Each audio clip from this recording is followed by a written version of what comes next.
Hello everyone, welcome back to our NTT exam channel. हम अपने entity exam को target करते हुए अपने पार्ट बी को रेडी कर रहे हैं, जिसके आज हम 4th चैप्टर को करेंगे। पहले 3 चैप्टर्स हम पहले की वीडियो में कर चुके हैं।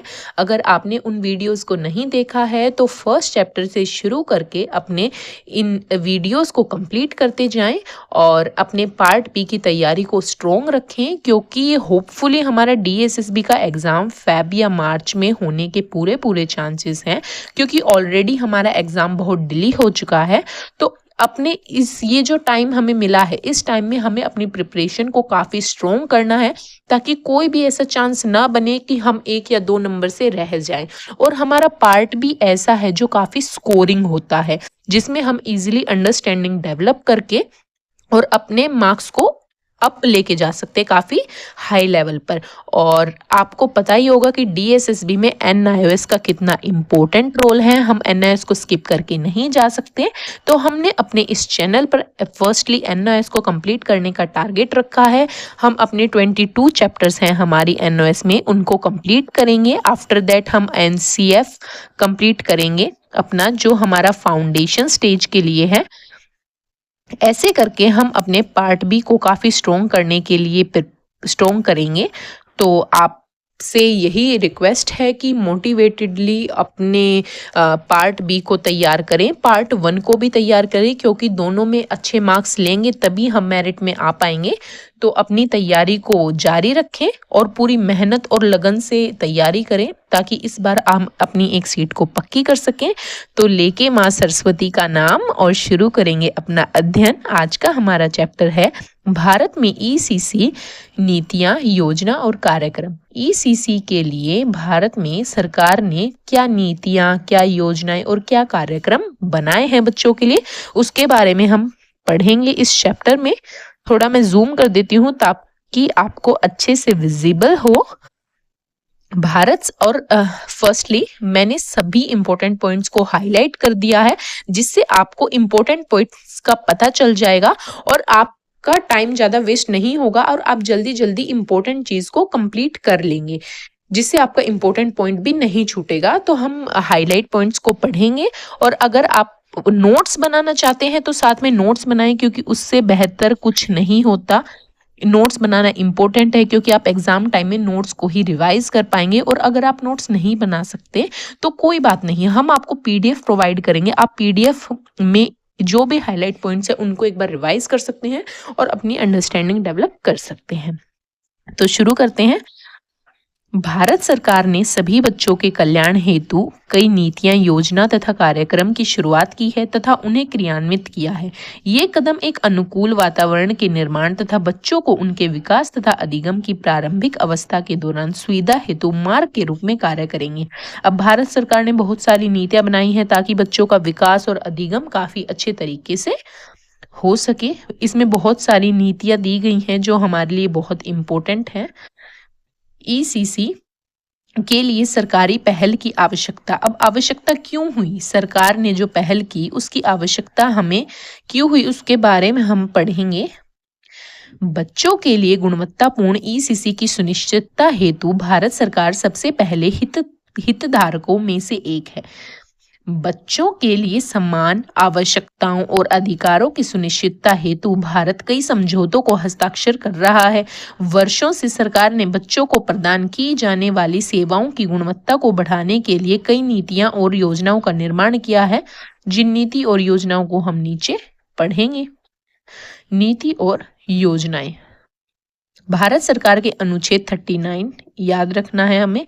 अनुच्छेद 39 के अनुसार राज्य अपनी नीतियों को यह सुनिश्चित करने के लिए निर्देशित करेगा कि बच्चे को स्वस्थ ढंग तथा स्वतंत्रता तथा गरिमा के साथ विकसित होने के लिए अवसर तथा सुविधाएं दी जाएं और बच्चों तथा नव युवकों का शोषण और नैतिक तथा भौतिक परित्याग से संरक्षण किया जाए। मतलब बच्चों को हम स्वस्थ ढंग से, स्वतंत्रता और पूर्ण गरिमा से उनका विकास करेंगे, उन्हें सुविधाएं देंगे, ताकि जो भी बच्चे हैं उनका शोषण और उनको भौतिक परित्याग का सामना न करना पड़े और वो सुख सुविधाओं से अपना जीवन व्यतीत कर सकें।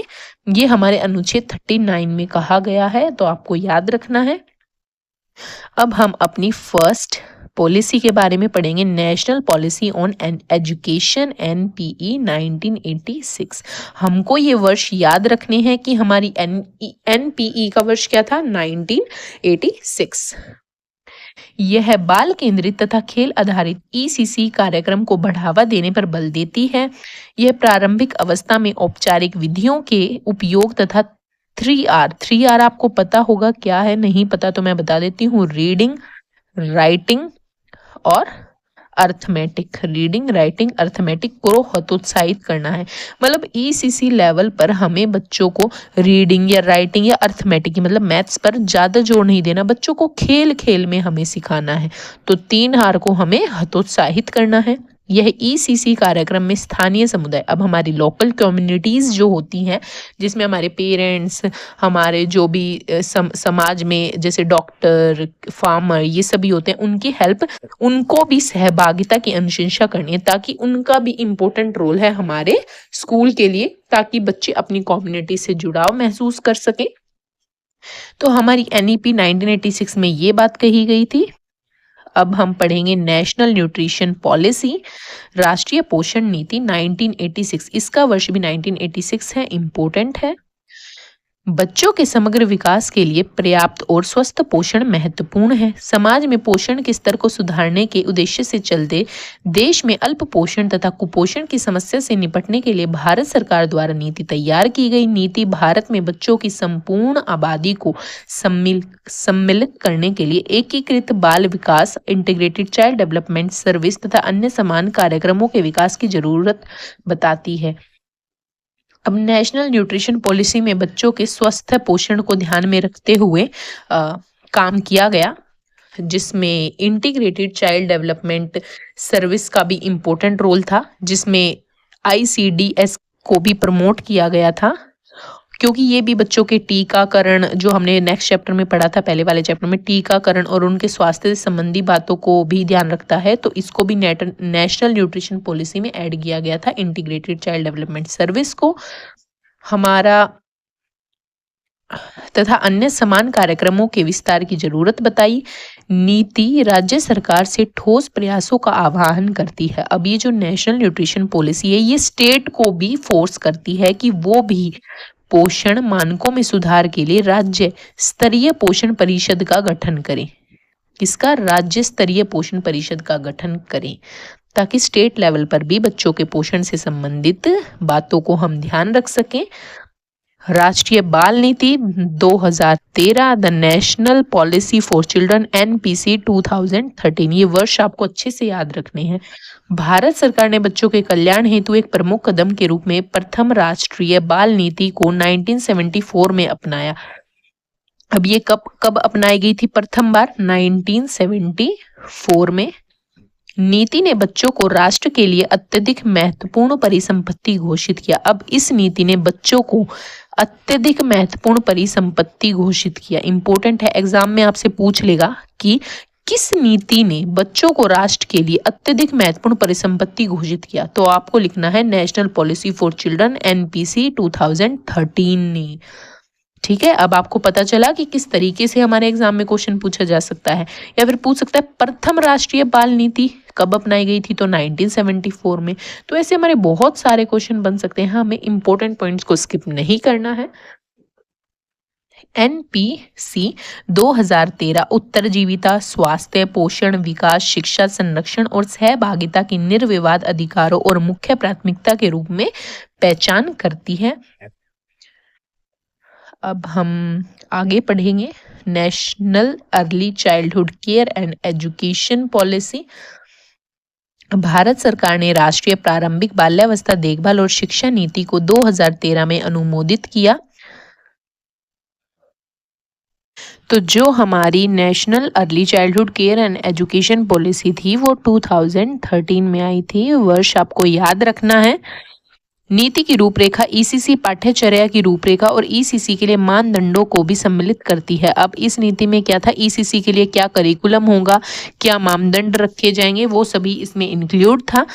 नीति 6 वर्ष से कम आयु के, 6 वर्ष से कम आयु के बच्चों के लिए गुणवत्तापूर्ण प्रारंभिक बाल्यावस्था शिक्षा की सार्वभौमिक पहुंच के लिए प्रतिबद्ध है। नीति का दृष्टिकोण क्या था? 6 वर्ष से कम आयु के सभी बच्चों के समग्र विकास, सक्रिय अधिगम क्षमता की उपलब्धि हेतु नींव तैयार करने के लिए, पूर्ण क्षमताओं की प्राप्ति के लिए निःशुल्क, सार्वभौमिक, समावेशी, समतामूलक, आनंदमय तथा संदर्भात्मक अवसरों को बढ़ावा देना था। तो 6 वर्ष से कम जितने भी बच्चे थे उनके लिए हमारी national early childhood care and education policy जो 2013 में आई थी पर फोकस दिया गया था ताकि बच्चों का होलिस्टिक डेवलपमेंट हो सके। National health mission NHM important है। प्रीवियस ईयर एग्जाम में यहाँ से हमारा क्वेश्चन आया है जो हमारा 2023 में अभी रिसेंटली हुआ था। 2013 में राष्ट्रीय स्वास्थ्य मिशन का आरंभ हुआ। 2013 इसका भी वर्ष क्या है? 2013 में राष्ट्रीय स्वास्थ्य मिशन का आरंभ हुआ। NHM समता मूल, सस्ती और गुणवत्तापूर्ण स्वास्थ्य देखभाल सेवाओं की सार्वभौमिक पहुंच की उपलब्धि पर विचार करता है जो लोगों की जरूरतों के प्रति जवाबदेह, उत्तरदायी हो। अब इसका वर्ष आपको याद रखना है, पता है ये सब स्वास्थ्य और पोषण से रिलेटेड है। तो नेशनल हेल्थ मिशन हमारा 2013 में आया था। 12वीं पंचवर्षीय योजना में ECC 2012-17 12वीं पंचवर्षीय योजना में भी आई थिंक इसका जिक्र होगा। अभी हम आगे देखते हैं क्या लिखा हुआ है इसमें।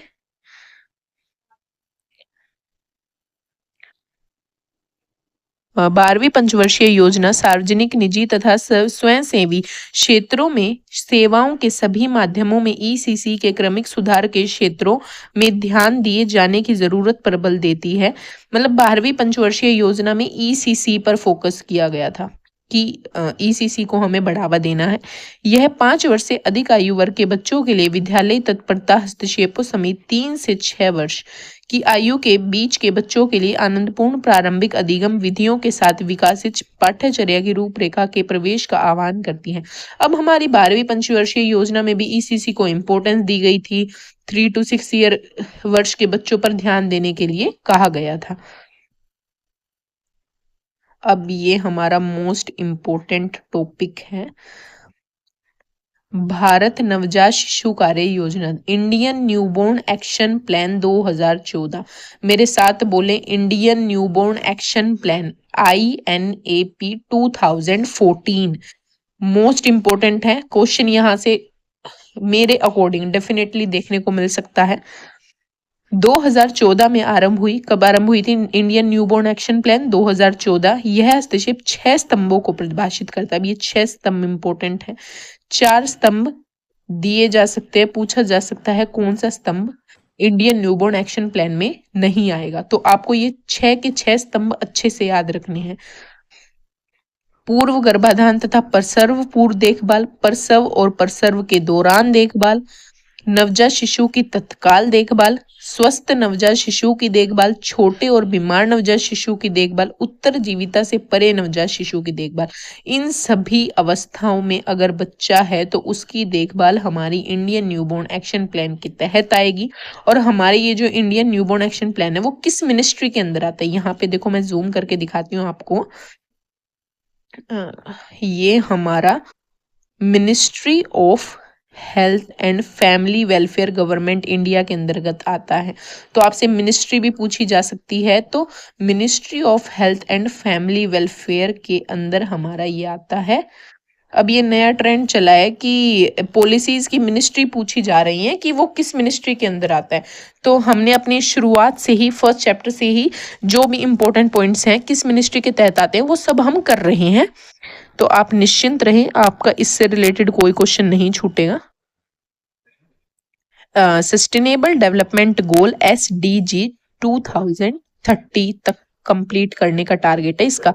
2015 में संयुक्त राष्ट्र सदस्य के सभी सदस्यों राज्यों द्वारा अपनाए गए सतत विकास के लिए एजेंडा 2030 वर्तमान तथा भविष्य में लोगों तथा ग्रह की शांति और समृद्धि के लिए एक साझा खाका प्रदान करता है। सतत विकास के 17 लक्ष्य हैं। अब पूछा जा सकता है, DSS भी कुछ भी पूछ सकता है कितने लक्ष्य हैं SDGs में? तो 17 लक्ष्य हैं। हमारा 4th लक्ष्य एजुकेशन से रिलेटेड है। सतत विकास लक्ष्य 4 गुणवत्तापूर्ण शिक्षा, समावेशी और गुणवत्तापूर्ण शिक्षा को सुनिश्चित करना तथा सभी के लिए जीवन पर्यंत अधिगम अवसरों को प्रदान करना है। देखो यहाँ पर भी गोल दिखाए गए हैं सारे, तो फोर्थ गोल में हमारी एजुकेशन को दिखाया गया है। 2030 तक हमें अपने इस टारगेट को कंप्लीट करना है। लक्ष्य है 2030 तक सभी बालक और बालिकाओं को गुणवत्तापूर्ण प्रारंभिक बाल्यावस्था विकास, देखभाल तथा पूर्व प्राथमिक शिक्षा तक पहुंच सुनिश्चित की जाए, जिससे कि वे प्राथमिक शिक्षा के लिए तैयार हो सकें। National plan of action for children, आप सभी को इन पॉलिसीज के नाम थोड़े मिलते जुलते लग रहे होंगे, बट अगर आप इसे अगेन रिवाइज करेंगे या अगर आप अपने हाथ से नोट्स भी बनाएंगे ना, तो उससे बेहतर कुछ नहीं हो सकता। या फिर आप मल्टीपल टाइम रिवीजन करेंगे तो आपको ये टिप्स पे याद हो जाएंगे। National plan of action for children 2016, बच्चों के लिए राष्ट्रीय कार्य योजना 2016 वर्ष 2005 की स्वीकृत कार्य योजना की जगह लेता है। अब ये इंपॉर्टेंट है कि एनपीएसी किसकी जगह लेता है, तो 2005 में स्वीकृत कार्य योजना थी, उसकी जगह लेकर ये नेशनल प्लान ऑफ एक्शन 2016 आया था। एनपीएसी 2016 अंतिम बच्चा पहल तक पहुंच पर सेवा पर केंद्रित है। किस पर केंद्रित है? अंतिम बच्चा पहल। इंपॉर्टेंट है। यह उन बच्चों को प्रथम स्थान देने के लिए प्रतिबद्ध है जो लिंग, सामाजिक, सांस्कृतिक, आर्थिक या भौगोलिक प्रतिरोध के कारण शारीरिक असुरक्षित है। साथ ही अन्य असुरक्षित बच्चों को भी, जैसे कि गली वाले बच्चे, प्रवास कामगारों के बच्चे, सेक्स कर्मियों के बच्चे तथा जो HIV एड्स या अन्य रोगों से ग्रसित हैं, उन बच्चों को ये फर्स्ट प्रायोरिटी पर रखता है। तो एग्जाम में पूछा जा सकता है कि किस पॉलिसी के तहत अंतिम बच्चा पहल पर फोकस दिया गया, तो हमारा national plan of action for children 2016 के तहत। मैं थोड़ा जूम कर देती हूँ, आई थिंक आपको देखने में प्रॉब्लम ना हो।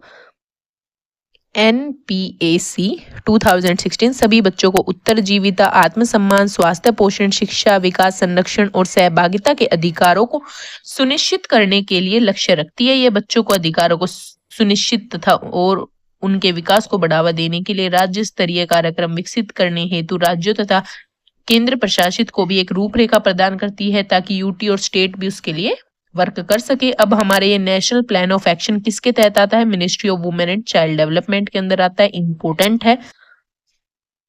राष्ट्रीय स्वास्थ्य नीति, नेशनल हेल्थ पॉलिसी 2017 ईयर याद रखना है। इसका लोगो क्या था? Towards a healthy tomorrow. पूछा जा सकता है, नेशनल हेल्थ पॉलिसी 2017 थी, उसका लोगो क्या था? Towards a healthy tomorrow. राष्ट्रीय स्वास्थ्य नीति 1983 तथा 2002 में तैयार की गई थी। अब ये 1983 में हुई थी फर्स्ट टाइम, फिर 2002 में हुई थी और नवीनतम 2017 में। तो आपको याद रखना है, पहले 1983, फिर 2002 में हुई, अब 2017 में नवीनतम है। तो ये तीनों वर्ष आपको याद रखने हैं। नवीनतम एनएचपी का आरंभ 2017 में हुआ। इस नीति का मुख्य उद्देश्य स्वास्थ्य में निवेश, स्वास्थ्य देखभाल सेवाओं का संगठन, रोगों की रोकथाम तथा अच्छे स्वास्थ्य को प्रोत्साहन देना जैसे क्षेत्रों में स्वास्थ्य प्रणाली को आकार देना है। अब इन सभी पॉलिसीज में एक नॉर्मली बात लिखी है, जैसे कि आप नाम से ही पढ़ सकते हैं कि राष्ट्रीय स्वास्थ्य नीति है, तो स्वास्थ्य से रिलेटेड बातें ही इसमें होंगी। तो बट हमें इंपॉर्टेंट क्या है कि ये 1983 में पहले आई थी, फिर 2002 में, फिर 2017 में, और ये इसका लोगो था towards a healthy tomorrow. National mission, national nutrition mission PSHA अभियान 2018। राष्ट्रीय पोषण मिशन, पोषण अभियान। इंपॉर्टेंट है, इसकी फुल फॉर्म याद करनी है आपको, PM's over reaching scheme for holistic nourishment. Okay, सही पोषण देश रोशन 2022। इंपॉर्टेंट है, तक भारत को कुपोषण से मुक्त की सुनिश्चितता की दृष्टि से रखते हुए मार्च 2018 में राजस्थान के झुंझुनू में पोषण अभियान आरंभ किया गया था। अब 2022 तक भारत को कुपोषण मुक्त करना है इस मिशन के तहत। और ये कब शुरू हुआ था? 2018 में राजस्थान के झुंझुनू जिले में पोषण अभियान शुरू हुआ था। फुल फॉर्म याद रखना, PM's over reaching scheme for holistic nourishment. विभिन्न पोषण संबंधी योजनाओं के सम्मेलन को सुनिश्चित करके अल्प पोषण तथा अन्य संबंधित समस्याओं के स्तर को कम करना है। अल्प विकास, अल्प पोषण, रक्त अल्पता, छोटे बच्चे, महिला और किशोर बालिकाओं के बीच तथा निम्न जन्म दर को रोकना भी इसका उद्देश्य था। अब हम इन क्वेश्चंस को करेंगे। ये क्वेश्चंस हमारे इम्पोर्टेंट हैं और प्रीवियस ईयर एग्जाम में इन क्वेश्चन से डायरेक्ट क्वेश्चन उठ के आ जाते हैं और आपको पता नहीं चलता कि क्वेश्चंस हमारे आ कहाँ से रहे हैं और बच्चे कंफ्यूज हो जाते हैं। बट ये नहीं पता कि NIOS DSSB की फेवरेट बनी हुई है, चाहे वो PRT का एग्जाम हो या NTT का एग्जाम हो, वो NIOS ऑथेंटिक मटेरियल से ही हमारे एग्जाम्स को बना रहा है। So guys don't skip it. Exam में अच्छे मार्क्स, अपनी एक सीट पक्की करना चाहते हैं ना आप, तो आपको कुछ भी कंटेंट नहीं छोड़ना है और जो आपके हाथ में है उसको तो एटलीस्ट हम काफी बेहतर कर ही सकते हैं। अब इन क्वेश्चंस को करेंगे। पहला क्वेश्चन है, राष्ट्रीय कार्य योजना 2016 डैश तक पहुंच तथा सेवा पर केंद्रित है। तो आप ऊपर जाके देख सकते हैं कि ये हमारा अंतिम बच्चा, मैंने आपको बताया था अंतिम बच्चा पहले पर आधारित थी। देखो मैं आपको ऊपर दिखाती हूँ, राष्ट्रीय कार्य योजना।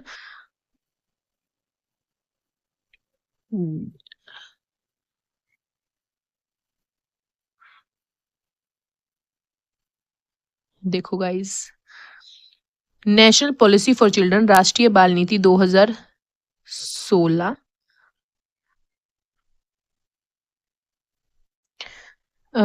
2013 नहीं, ये वाली नहीं है। देखो हमें भी कंफ्यूजन हो गया क्योंकि इन सब के नाम काफी सिमिलर हैं। हम बार बार करेंगे तभी हमें याद रहेगा। ये राष्ट्रीय बाल नीति है। आई थिंक हमने नीचे छोड़ दिए राष्ट्रीय, देखो ये रहा राष्ट्रीय स्वास्थ्य नीति 2017। ये स्वास्थ्य नीति है, ये भी नहीं है। राष्ट्रीय कार्य योजना 2016, ये रहा राष्ट्रीय कार्य योजना 2016, national plan of action for children. यहाँ पे राष्ट्रीय कार्य 2016। 2005 में स्वीकृत कार्य योजना की जगह ली थी इसने। अंतिम बच्चा पहले तक पहुंच की सेवा पर केंद्रित है। देखा आपने, यहां से ये था क्वेश्चन। तो राष्ट्रीय कार्य योजना 2016 अंतिम बच्चे पहल पर आधारित है। पोषण अभियान का उद्देश्य डैश तक कुपोषण मुक्त भारत की प्राप्ति सुनिश्चित करना है। ये अभी हमें ऊपर पढ़ा, देखो मैं दिखाती हूँ 2022 तक। 2022 तक भारत को कुपोषण मुक्त की सुनिश्चितता की दृष्टि से ये पोषण अभियान चला था। तो हमारा आंसर होगा 2022। थर्ड क्वेश्चन, देश में तथा भारत नवजात शिशु कार्य योजना का उद्देश्य रोके जा सकने योग्य डैश तथा डैश को कम करना है। तो नवजात शिशु की मृत्यु और मातृ प्रसव को कम करना हमारा नवजात शिशु कार्य योजना। देखो मैं आपको ऊपर दिखा देती हूँ ताकि आपको किसी प्रकार की कंफ्यूजन ना रहे। ये था हमारे, ये वाली पॉलिसी थी नेशनल न्यूबॉर्न एक्शन प्लान 2014। इसके ये 6 स्तंभ हैं जो इम्पोर्टेंट हैं, आपको याद करने। ये 6 के 6 स्तंभों में से कोई भी आप 2 वहां पे लिख सकते हैं। राष्ट्रीय बाल नीति 2013 ने बच्चों को राष्ट्र के लिए डैश घोषित किया। अत्यंत महत्वपूर्ण परिसंपत्ति हमने ऊपर देखा था, आप खुद जाके देख सकते हैं आपको, अगर आपको याद नहीं आ रहा है तो। राष्ट्रीय प्रारंभिक बाल्यावस्था देखभाल और शिक्षा नीति 6 वर्ष से कम आयु के सभी बच्चों के विकास डैश तथा डैश क्षमता की प्राप्ति का प्रयास कर रही है कि समग्र विकास और सक्रिय अधिगम के ऊपर कार्य कर रही है। जो हमारी राष्ट्रीय प्रारंभिक बाल्यावस्था देखभाल 2013 था इसका वर्ष, और ये बच्चों के होलिस्टिक डेवलपमेंट और लर्निंग नीड्स को पूरा करने का प्रयास कर रही है। तो गाइज आज की हमारी वीडियो यहाँ पर हम फिनिश करते हैं। आगे की हम पार्ट 2 में करेंगे, और क्योंकि आपको कंफ्यूजन नहीं होगा, ऐसी बहुत सारी पॉलिसीज हैं आगे, तो पहले आप इन सारी पॉलिसीज को लिख लें, याद कर लें। ये इंपॉर्टेंट चैप्टर है, अगेन मैं आपको रिमाइंड करवा देती हूँ। और ऐसे हम अपनी 4 चैप्टर को 2 पार्ट्स में कंप्लीट कर लेंगे। Hope you all guys love this videos. आपको कहीं ना कहीं हेल्प होगी तो मुझे दिल से बहुत खुशी होगी कि आपके एग्जाम में कहीं ना कहीं ये वीडियो काम आए। और मेहनत करते रहिए, सफलता आपको निश्चित मिलेगी। Most of the I know इस इन वीडियोस को गर्ल या फीमेल देखेंगी। आप सभी के लिए जॉब कितनी इम्पोर्टेंट है आई नो। होप मेरा ये छोटा सा एफर्ट आपके लिए हेल्पफुल होगा। अगर हेल्पफुल है तो प्लीज़ कमेंट बॉक्स में कमेंट करें, ताकि वीडियो बनाने की मुझे मोटिवेशन मिलती रहे। और लाइक और सब्सक्राइब कर सकते हैं आप। मिलते हैं कल।